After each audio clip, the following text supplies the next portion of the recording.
everyone! Today I've got a project for your butterfly books. These are the Jane Davenport Mixed Media Butterfly Books, and I was sent these a few weeks ago as a part of the Davenparty, and I've been playing with them ever since. So, I love to troll Instagram through all the planner girls. I love to see everything that you plan, I love to see everything that you do, and these are great little planners, but the truth is I'm not a planner. I don't really have much of a life to plan.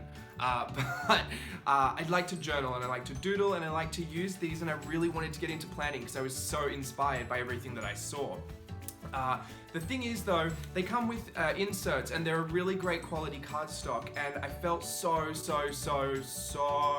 guilty writing down my dumb little lists and, you know, pretend planning in there. So what I wanted to do was find an alternative to using those. And I found that I had a whole bunch of scrap paper laying around and a whole bunch of note paper and just regular copy paper for the printer. And what I thought to do was make my own inserts, ones that I would feel less guilty about destroying, not as high quality or as expensive, so I wouldn't feel so much pressure to try and get it right the first time. And also I wanted to show you a couple ways you could get crafty with making your own inserts. Now, this is not a new idea. I did not come up with this. This has been around for trillions of years. But I wanted to make something very specific for the butterfly books, so that's in the dimensions that those inserts come with. And yeah, and I just wanted to show you a couple of new things that maybe you haven't thought about before. I hope you enjoy watching. Just as a side note, I say that I'm gonna do a precise and a proper version of it, but that's my version of precise and proper, which means I still cut every corner I can. So if you want to do it properly, take the techniques and the tricks and the tips that I give you, but don't actually do what I do, because I'm always cutting corners. So yeah, I'll show you one that I try to do properly, and then I'll show you one that I literally just throw together in about 5 minutes, and that's the one that I love to just plan, you know, grocery lists and stuff in. And then I'm gonna show you one at the end, just a cover that you can put on one that I hope you try, because I would love to see that idea come to life, but I just don't think I can do it myself. So stick around and watch, and if you get inspired, make sure you have a go and share on social media and let everyone know that you did it and you succeeded, and I'd love to see it. So these are the Jane Davenport Butterfly Books, Butterfly Effect Book. I'm just gonna show you how to make some do-it-yourself inserts for that. Thanks for watching. Now let's get making these bad boys. Okay, so here's everything you might need. Well, I mean, you'll need a lot of it, but some things you might be able to do without if you're not gonna go as far as I'm about to go. Got papers, I've got a corner rounder punch, that's completely optional, but I think that's the best punch that was ever invented. We've got a stapler. If you've got a long arm stapler, that would work. You'd be able to get straight in and staple it. This one actually doesn't reach. So I've got the staples, and I'm gonna pull those apart individually, but I'll show you that later. You need cutting tools, scissors, and this if you want to get real fancy. A pencil just to mark out lines, a pin. I'm going to use this as my reference for sizing. I can measure it out. It's, you know, 8 by 8, so it doesn't matter. But sometimes I get lazy and just trace it. I don't have a cutting mat, but I'm just going to use this little piece of cardboard. Glue stick if you're going to get a little crafty, a ruler, and a cutting tool. If you don't have a cutting tool, you can use scissors. It's completely up to you, but I'm lazy and this helps. So, let's get started. First one I'm going to show you is how to do it if you were going to do it properly. So here I've already assembled a bunch of papers that I want to use. And you can see they're all different sizes and different, I mean, this is newspaper, so they're different quality and different types, and they're all going to go together in one book. So, if you're going to do it properly, what I suggest is you actually measure out the 8 by 8s. So, like I said, I'm still gonna cheat. I'm gonna try and do a bunch at once. I can't do that many. My cutting tool's getting a little blunt, so... Alright, so this is the insert that come with the book, the butterfly book. Here you can see, if you measure it out, it's just roughly 8 inches by 8 inches. So that's all we need to measure out on here. And because I have the cutting tool, it's going to be a lot easier just to do it all at once. If you don't get it completely perfect, don't worry about it. They're your inserts, they can be as crafty as you'd like. There you go, save that, waste not, want not. Alright, so that's good.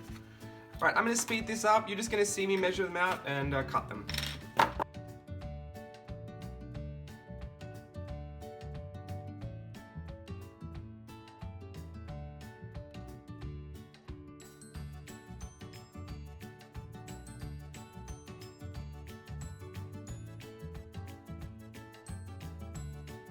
Okay, so far I have assembled all of these 8" by 8" squares.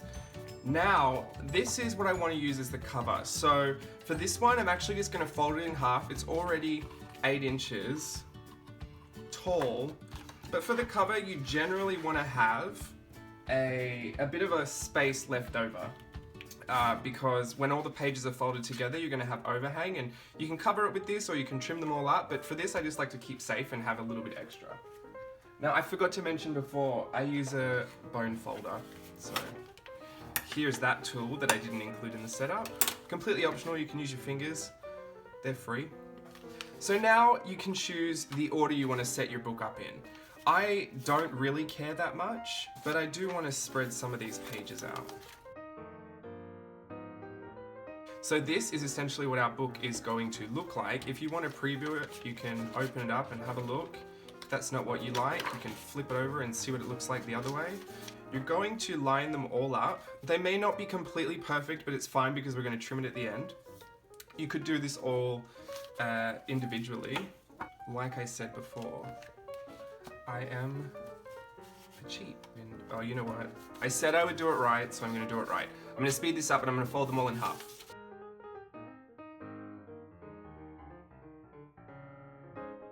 Okay, so they're all folded. Don't work with messy fingers like I do, otherwise you'll have black smudges everywhere. I think I've always just got paint on me. Like, just always. I forgot the order my book went in. Doesn't matter. This'll do. Alright, there you go. So as you can see, we've kind of assembled the book.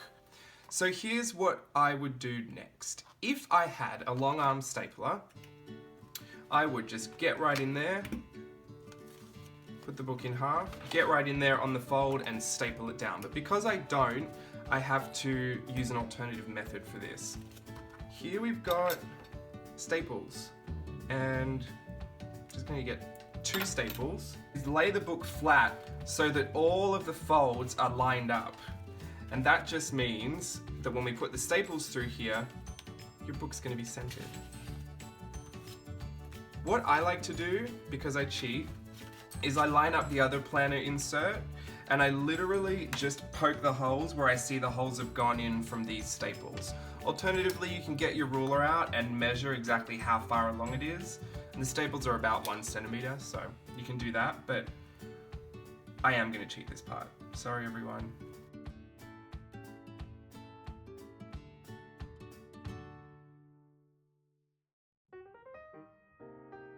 Okay, so I've poked my holes through. It's probably hard to see because I'm using a pattern. What I'm going to do now is take the staple and just manually push it through those holes. That was literally the easiest time that's ever gone in. But sometimes I have to re-pierce the holes. Oh my goodness, that has never happened that easy. So, my staples aren't extremely long. You might want to get longer staples if your book's going to be a bit thicker, but it's fine. You just want to push that down and make sure that the edges have come out. Now when the staples are through, you just want to fold them over as best as you can and as tight as you can. I use my bone folder, but you can use your fingers.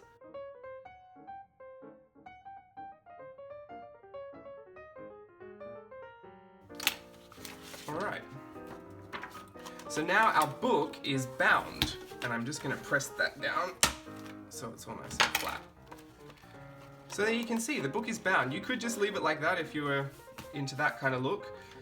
Is it going to look like a factory bound book? Probably not. You can take your time and make it look like that, but for these purposes it will be a little crafty, and you know what, that's fine by me. What we've got here is a book that has a cover that's a little too long for my liking.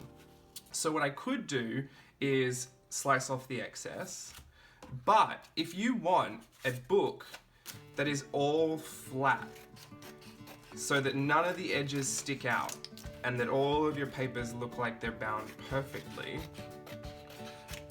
we're going to have to cut it. So here we've got this craft knife. Mine's probably blunt too. Everything I own is blunt. Now, I'm going to measure it out because I'm trying to do it properly. We want 4 inches. If you had a really great cutter or a guillotine that has a good quality, durable blade and could probably get through something that thick, you could do that. This won't go through something that thick, so what I'm going to do is cut it. Should I use a metal ruler? Yeah, absolutely. Do I have one? No. So I've just been risking it with this plastic one. Right, now you're not going to get through that first go, but what I've learned is that if you just go over it, not over the ruler, but over the paper, if you just go over it multiple times and just keep going down and working your way down, those layers will slice off. Don't be tempted to check it, because once you take that ruler off and once you take those, once you take it all apart and just check, you're going to risk not being able to cut exactly where you started before. And I will say 8 times out of 10, I thought it was going wrong, and then when I checked it, it was a pretty nice clean cut. So just a little bit of patience, pushing heavier through those heavier cardstocks. Kids obviously don't do this. Go and get your parents to help you out with this one, because it's a sharp blade. We need all your fingers for crafting.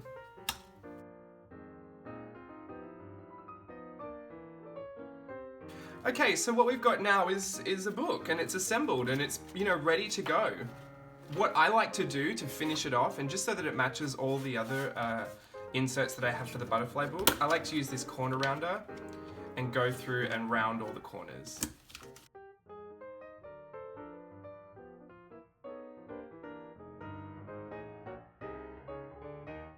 There you go, start to finish, I'd say maybe what, 10, 15 minutes max? And you've got your own personalized insert for your planner with your favorite papers, and you've got, parts of old, this is part of my book, magazine papers, different media to work on, and, sorry, not media, substrates. Different papers to work on, and it's just completely customized for you. You can put your own artwork on there, you can put your own artwork in there, and yeah, that'll open up a whole new range of options for you. If you've got favorite papers that you want to use and you can't find an insert that matches your size journal, just make your own. It's as easy as cutting, poking a hole, and sticking in a staple. If you want it to look factory made and absolutely gorgeous, do as I say, not as I do. I use a craft knife that I've had for about 6 years. I use a cutting tool that's kind of blunt. I use a ruler that's not metal and I've been cutting into. So I'm a little crafty, and I know what I should do, I just don't end up doing it, because this just works for me. I don't need to, I don't have that perfectionist streak when it comes to stuff like this. So that's that one. What I want to show you is how crafty I can actually be. This one, this is just scrap paper. This is printer copy paper and ruled notepad paper, because I couldn't fathom writing all these dumb lists and notes and how-tos on that good quality cardstock. So I've got all these papers. I'm gonna alternate them. These are thinner papers, so you can get a little more in than you can with the heavier cardstock. And then I've just got this piece of paper from an old paper pad. That's gonna be my cover. Now, this is literally how crafty you can get. What I'm gonna do, I'm literally just gonna fold it in half. So they're all folded. Now what I'm gonna do is trim. So if I line up all the bottom correctly, I won't have to trim the bottom. That'll be great, just have to trim it once across the top. So I'm gonna measure out that 8 inches.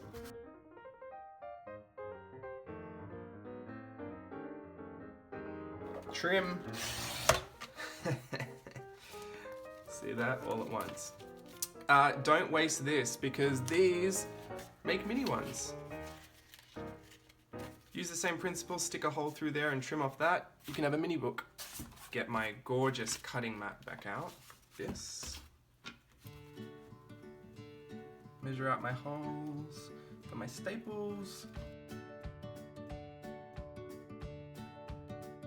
Got my 2 staples, I'm gonna push those through. I should video this all the time. This took me so long yesterday to figure out. Just going through so quickly today. Use my bone folder. Push, push. See how this is thinner paper, so your staples are going to come through better and have a stronger hold?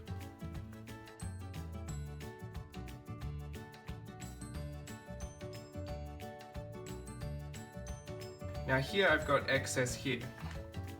I'm just going to put it back through this and cut it through here. See? Flat. Now I'm going to punch. This is thinner paper, so you can do a few at a time.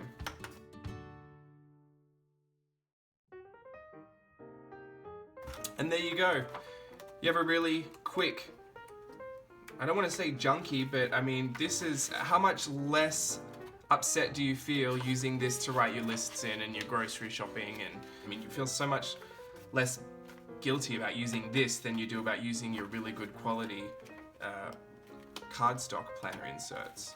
So, and then they are, same. I love the corner rounder because it just looks like they all match. Alright, so there are the two that I just made. This one's a little thicker, it's a more art-based, it's got lots of different types of paper in there, and it's already got some of my artwork on there. So that's fun for me to use when I want to create and be creative. And this is just when I want to plan or jot something down or not feel guilty about using a good quality cardstock in my planner. And this is the one that it came with.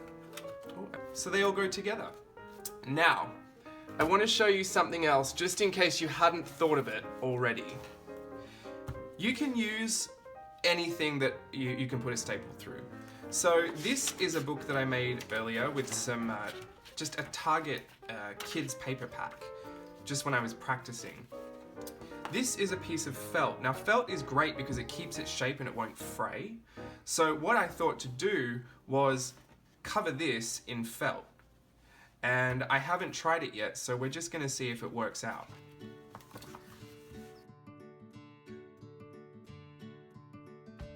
So I've just cut it roughly because I will trim it properly once it's finished. Right, I've got two staples. Now this is a little harder to see, and since the book is already bound, I'm gonna have to just put an extra 2 staples in there, which is fine. But what you want to do is try your best to line it up with the fold. Just open the book up from the middle, and hopefully when you turn it around, you'll be able to see the little holes that poked through your felt. The trick is to keep it all in one place as you flip it.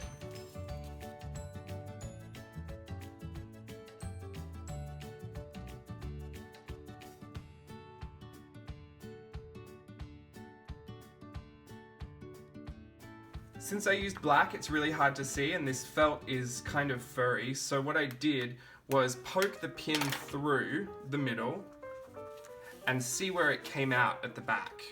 So you can see the pin there, and then what you want to do is try and replace that pin with one end of your staple and then feed it through.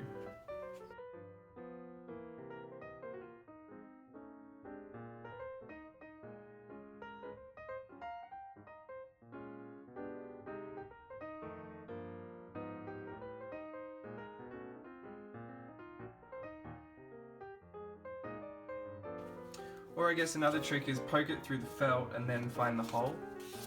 You're probably going to want to do this to a book that's already bound. I think that would be my tip. Because if all these papers were flying loose, I don't know how you get it through. But yeah, everything we do is trial and error, isn't it? So you just watch me try and figure that out, and it worked out. Okay, so here is a felt cover, and why would you need a felt cover? Well, I've seen a ton of people embracing embroidery, and I used to want to be a fashion designer, so I love a bit of embroidery. And this, I thought, was a great alternative because I see a lot of people just keep them on their little, the embroidery hoops. I see a lot of people just display them in there, and this is a great way to bring your embroidery into your journaling. So this is perfect if you just want to stick some embroidery thread and a needle through there and, you know, create on this, and then once you're over that, stick the pin in, come in here, do some drawing and doodling, then go back to it when you're, I don't know, sitting on the bus, or probably don't bring a needle out on the bus. But embroidery seems to be a big trend at the moment, and this seems like a perfect alternative for those who maybe just want to try it, but don't want to go out and buy the whole kit. Get a needle and thread, some felt, and add a felt cover to your journal. And then make that look beautiful. You could probably do it with burlap as well. Burlap would, or like a nice fine kind of anything really. If you can stick a staple through it, you're pretty good to go. So I'm gonna trim this up.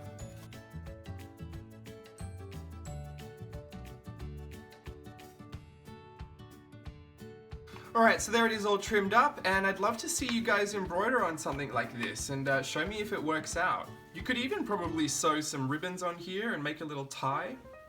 Then it would be like a traveler's notebook inside of a traveler's notebook. So I'm going to clear out this space and then I'm going to bring back some that I prepared earlier. Alright, so here we have a bunch, and some of these were the ones that came with the butterfly book, and then some of the ones I made, and I bet you can't tell which one's which. You probably could. If you really looked hard enough, you could. This is one I made out of a cat colouring in book. So you can put colouring in pages in there as well, and this has just got some scrap paper. That's going to be something that I just used to take notes in.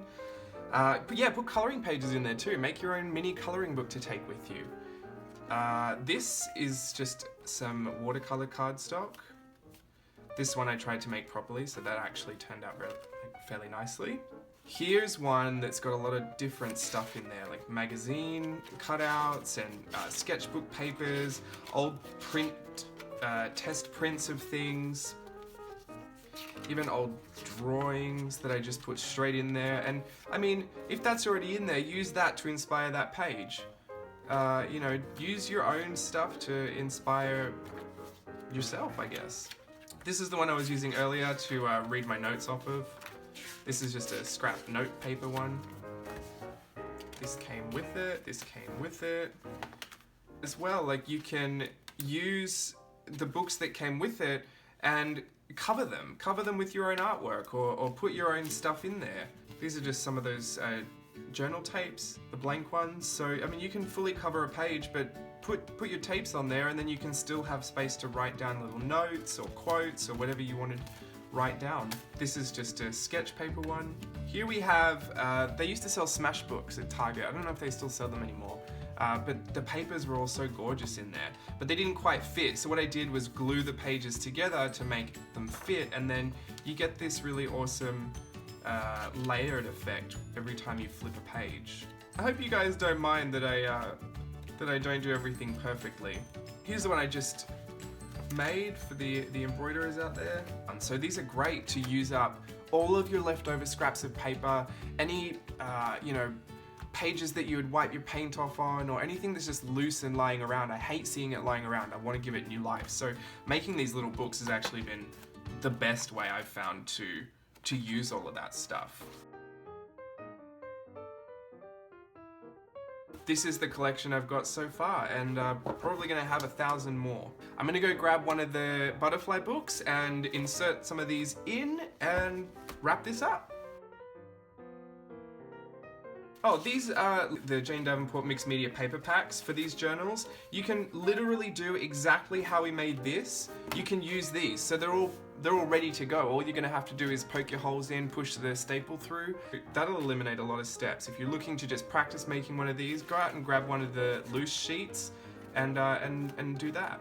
Or if you've been creating on these loose sheets and you don't know what to do with them, bind them into your book.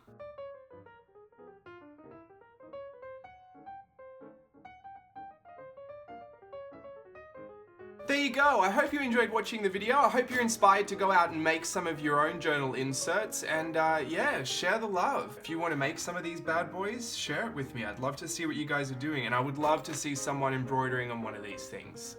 If I'm being honest, I'm probably not going to get around to doing it because I've got so many other things to work on. But yeah, I mean, look at that. When I got these a few weeks ago, they had just their one insert in there, and now they're all chunky and good. Thanks for watching, bye!